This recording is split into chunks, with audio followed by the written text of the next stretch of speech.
നഗരസഭകൾക്ക് സാരഥികളായി പാലക്കാട് ജില്ലയിൽ 7 നഗരസഭകളിൽ 3 ഐക്യമുന്നണിയും 3 ഇടതുമുന്നണിയും പാലക്കാട് ബിജെപിയുമാണ് ഭരണസാരഥ്യം ഏറ്റെടുത്തത്. ചിറ്റൂർ, തത്തമംഗലം, മണ്ണാർക്കാട്, പട്ടാമ്പി എന്നിവിടങ്ങളിലാണ് UDFന് അധ്യക്ഷ പദവി. ഷൊർണൂർ, ഒറ്റപ്പാലത്തും ചെർപ്പുളശ്ശേരിയിലുമാണ് LDF സാരഥികൾ. ആർക്കും ഭൂരിപക്ഷമില്ലാത്ത പാലക്കാട്, ഷൊർണൂർ നഗരസഭകളിൽ യഥാക്രമം ബിജെപിയും CPM വിമതയും അധ്യക്ഷരായി.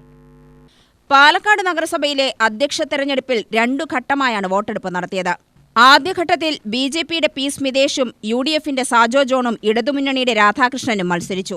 സ്മിതേഷിന് 25ഉം സാജോയ്ക്ക് 18ഉം രാധാകൃഷ്ണന് 10ഉം വോട്ടുകളാണ് ലഭിച്ചത്. തുടർന്ന് രണ്ടാം ഘട്ടത്തിൽ UDFും ബിജെപിയും തമ്മിലുള്ള മത്സരത്തിൽ സ്മിതേഷിന് 25ഉം UDFിലെ സാജോ ജോണിന് 19ഉം വോട്ടുകൾ വീണ്ടും ലഭിച്ചു.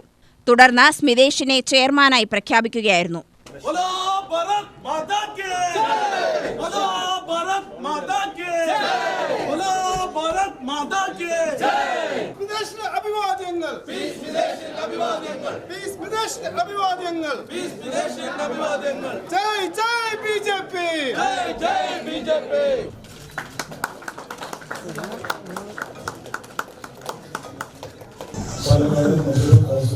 ചെയർപേഴ്സൺ ആയി തെരഞ്ഞെടുക്കപ്പെട്ട ഇന്ത്യൻ ഭരണഘടനയോട് യഥാർത്ഥമായ വിശ്വാസവും പൂർവ്വം ഇന്ത്യയുടെ പരമാധികാരവും അഖണ്ഡതയും നിലനിൽക്കുകയും ഭയാശങ്കയോ മമതയോ വാത്സല്യമോ വിദ്വേഷമോ കൂടാതെ ഞാൻ എൻ്റെ ഔദ്യോഗിക കർത്തവ്യങ്ങൾ യഥാർത്ഥത്തിൽ വിശ്വസിക്കുന്നവർക്ക് എൻ്റെ പരമാവധി കഴിവും അതും വിവേചന ശക്തി ഉപയോഗിച്ചുകൊണ്ട് നിർവഹിക്കുന്ന ഈശ്വരനാമത്തിൽ സിദ്ധപ്പെടുത്തി ചെയ്യുന്നു.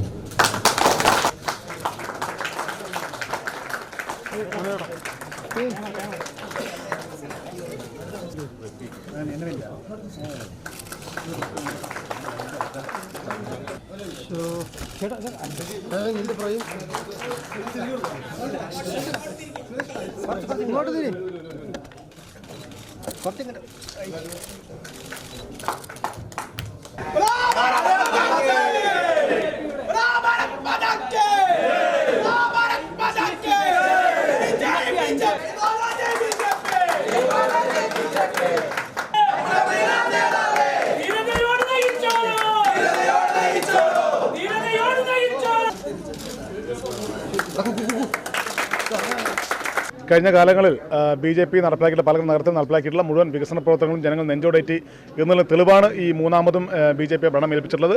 ജനങ്ങൾ ആ BJP നൽകിയിട്ടുള്ള വിശ്വാസത്തിന് പൂർണ്ണമായിട്ടും പ്രതിബദ്ധത ഈ ഭരണസമിതി പുലർത്തുമെന്നാണ് ഈ വേളയിൽ എനിക്ക് പറയാനുള്ളത്. കോൺഗ്രസ് വിമതനായിരുന്ന സ്വതന്ത്രൻ H. റഷീദ് ആദ്യഘട്ടത്തിൽ ഇടതുമുന്നണിയുടെ രാധാകൃഷ്ണനാണ് വോട്ട് ചെയ്തത്. ഇതോടെയാണ് CPMന്റെ രാധാകൃഷ്ണന് 10 വോട്ടുകൾ ലഭിച്ചത്. രണ്ടാം ഘട്ടത്തിൽ UDFനായിരുന്നു റഷീദിന്റെ വോട്ട്. ഇതോടെ UDFന് 19 വോട്ടുകൾ ലഭിക്കുകയായിരുന്നു. പട്ടാമ്പി നഗരസഭയിൽ ചെയർമാനായി UDFിലെ TP ഷാജി തെരഞ്ഞെടുക്കപ്പെട്ടു. അടുത്തിടെ കോൺഗ്രസിൽ തിരിച്ചെത്തി കൗൺസിലറായ TP ഷാജി 19 വോട്ടുകൾ നേടിയാണ് ചെയർമാൻ പദവിയിലെത്തിയത്. എതിർ സ്ഥാനാർത്ഥികളായ കോൺഗ്രസിന് 2.5 കൊല്ലവും മുസ്ലിം ലീഗിന് 2.5 കൊല്ലമെന്നാണ് പട്ടാമ്പി നഗരസഭയിൽ ധാരണ. ചിറ്റൂരിൽ കോൺഗ്രസ് നേതാവ് സുമേഷ് അച്യുതൻ ചെയർമാനായി തിരഞ്ഞെടുക്കപ്പെട്ടു. മണ്ണാർക്കാട് ലീഗ് കൗൺസിലർ സജ്ജനയാണ് ചെയർപേഴ്സൺ. ചെർപ്പുളശ്ശേരിയിൽ CPMന്റെ ജംസിയ അധ്യക്ഷയായി. UTV news, Palakkad.